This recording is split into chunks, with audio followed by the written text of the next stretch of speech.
فرعون دنیا کا واحد انسان ہے جس نے کہا انا ربکم الاعلی، میں سب سے بڑا رب ہوں، اور اپنے آپ کے رب ہونے کا دعویٰ انسانوں میں صرف فرعون کا ہے۔ اس کی باندی مسلمان ہو گئی، موسیٰ علیہ السلام کا کلمہ پڑھ لیا، ایمان چھپتا نہیں، وہ پتہ چل گیا۔ فرعون نے اس کو پکڑوایا، اس کی 2 بچیاں، ایک دودھ پیتی ایک ساتھ چلتی، اور اس نے دربار میں کڑاہ میں تیل ڈلوایا، نیچے آگ لگوائی، تیل ابلنے لگا۔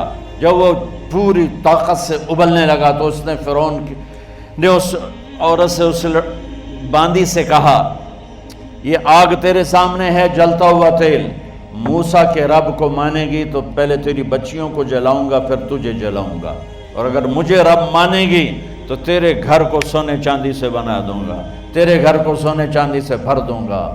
اللہ کا پا لینا یہ میری آپ سب کی معراج ہے، اور اللہ کو کھو دینا میرے آپ سب کے لیے ہلاکت اور تباہی ہے۔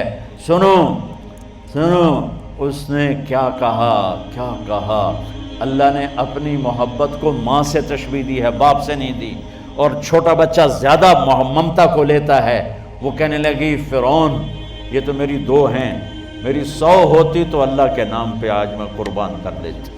فَقْضِ مَا أَنْتَ قَاضٍ، کر جو تجھے کرنا ہے۔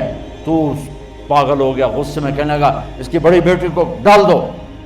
تو انہوں نے اس کو یوں ٹانگوں سے پکڑا اور وہ چیختی چلاتی ہوئی تھی۔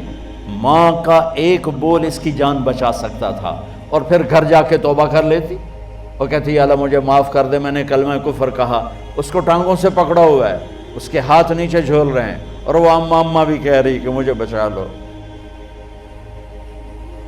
ماں نے اپنی آنکھوں سے بچی کو تیل میں یوں ڈوبتے دیکھا، اور پھر وہ ابھری جیسے مچھلی تلنے کے لیے، جس میں مچھلی تلی جاتی تو باہر آ جاتی، اوپر آ جاتی، تو وہ ایسے بلبلے اٹھ رہے تھے۔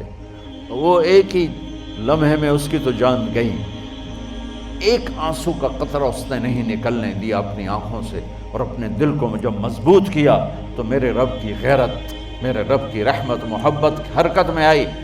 اللہ نے ماں کی آنکھوں سے پردہ ہٹا دیا، اور ماں نے اپنی بیٹی کی روح کو نکلتے دیکھا،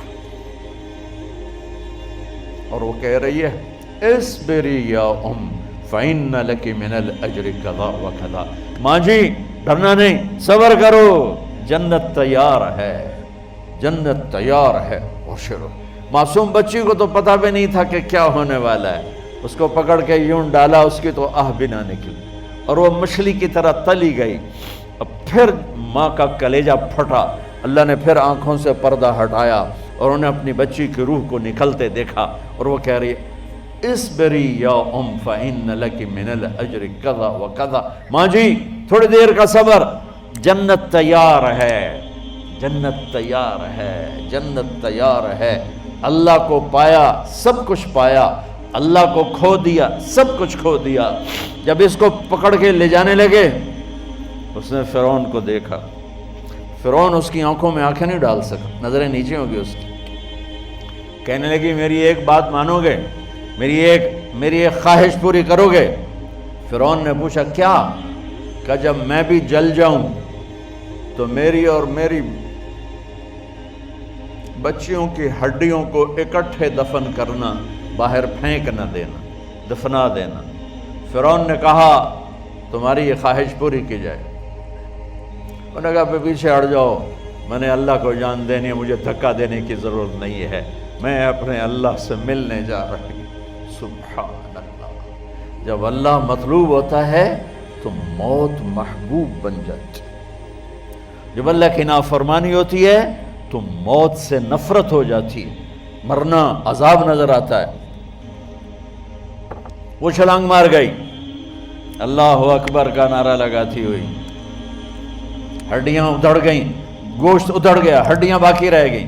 فرعون نے کہا ایک ہی جگہ ڈال دو، سب کو دفن کر دو۔ دفن 2000 سال کے بعد، بچوں بچیوں 2000 سال کے بعد، موسیٰ علیہ السلام کے 2000 سال کے بعد جناب رسول اللہ صلی اللہ علیہ وسلم دنیا میں تشریف لائے۔ 40 سال کی عمر میں نبوت ملی، 50 سال کی عمر میں معراج ہوا، 2050 سال کے بعد میرے نبی کی سواری بیت المقدس جا رہی ہے، اور بیت المقدس پر جب وہ اوپر پہنچے ہیں تو مصر وہاں سے قریب ہو جاتا ہے۔ جب وہ اترنے لگے تو میرے نبی نے کہا جبریل جنت کی خوشبو آ رہی ہے، جبریل جنت کی خوشبو آ رہی ہے۔ کہاں سے آ رہی ہے؟ ابھی تو جنت اوپر ہے، ابھی تو اوپر جانا ہے، تو یہ زمین سے جنت کی خوشبو کیا آ رہی ہے؟ تو جبریل نے عرض کی یا رسول اللہ، فرعون کی ایک باندی تھی جو اللہ سے سودا کر گئی جان کا اور اپنی بچیوں کا، اس کی بچیوں کی ہڈیوں کو جہاں دفن کیا گیا ہے، یہ خوشبو جس دن انہیں دفن کیا تھا اس دن سے لے کر آج تک یہ خوشبو آ رہی ہے، اور یہ قیامت تک آتی رہے گی۔ اللہ اپنے نام پہ قربان ہونے والوں کی یوں قیمت لگاتا ہے، پہلے اپنی منزل طے کرو، پہلے اپنی منزل طے کرو، پہلے اپنی منزل طے کرو کہ مجھے اپنی زندگی کی سے لینا کیا ہے۔ مجھے اللہ کو پانا ہے، مجھے اللہ کو پانا ہے۔ میں نے اللہ کی قسم، اگر اللہ راضی ہے تو پھر موت سے بڑھ کر کوئی تحفہ نہیں، اس سے بڑھ کر کوئی خوبصورت پیغام نہیں، اور اگر اللہ ناراض ہے تو موت سے خوفناک کوئی پیغام نہیں۔